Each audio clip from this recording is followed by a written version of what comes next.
யாத்ராகமம் 7ஆம் அதிகாரத்தில் கர்த்தர் மோசேவுக்கும் ஆரோனுக்கும் புதிய தைரியத்தை அளிக்கிறார்.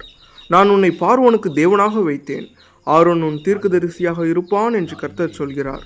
அதாவது மோசே பேச வேண்டிய வார்த்தைகளை கர்த்தர் கொடுப்பார், ஆரோன் அதை பார்வோனிடம் அறிவிப்பார். கர்த்தர் முன்பே சொல்லியபடி பார்வோனின் இருதயம் கடினமாக இருக்கும், அவன் உடனே இஸ்ரவேலரை விடமாட்டான்.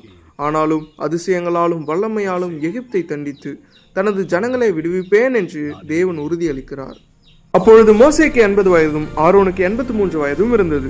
அவர்கள் கர்த்தர் கட்டளையிட்டபடி பார்வோனின் முன் நின்றார்கள். கர்த்தர் கூறிய அடையாளமாக ஆரோன் தன் கோலை தரையில் போட்டார், அது உடனே பெரிய பாம்பாக மாறியது. இதை கண்ட பார்வோன் தன் மந்திரவாதிகளையும் சூனியக்காரர்களையும் அழைத்தான். அவர்கள் தங்களுடைய கலைகளால் கோலை போட்டார்கள், அவைகளும் பாம்புகளானது. ஆனால் ஆரோனின் பாம்பு அவர்களின் பாம்புகளை விழுங்கியது. இதுவே தேவனுடைய வல்லமை அதிகம் என்பதை காட்டியது. இருந்தாலும் பார்வோனின் இருதயம் கடினமாயிருந்தது, அவன் கேட்கவில்லை. பின்னர் கர்த்தர் எகிப்துக்கு முதல் பேரிடரை அனுப்ப திட்டமிட்டார். காலையில் பார்வோன் நதிக்கரைக்கு வரும்போது மோசே அவனை சந்திக்க சொல்லப்பட்டார்.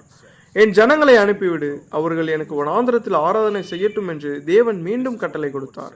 ஆனால் பார்வோன் மறுத்தான். அதனால் கர்த்தர் தீர்ப்பை அறிவித்தார்.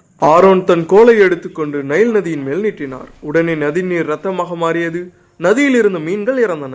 நதியில் துர்நாற்றம் வீசியது, எகிப்தியர்கள் அந்த நீரை பருக முடியவில்லை.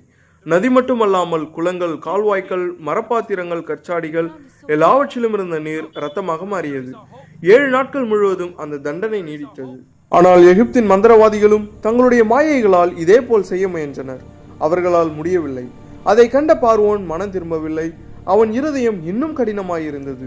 தன் அரண்மனைக்கு திரும்பிச் சென்றான். மக்கள் குடிநீருக்காக நதிக்கரையில் குழிகள் தோண்டினர்.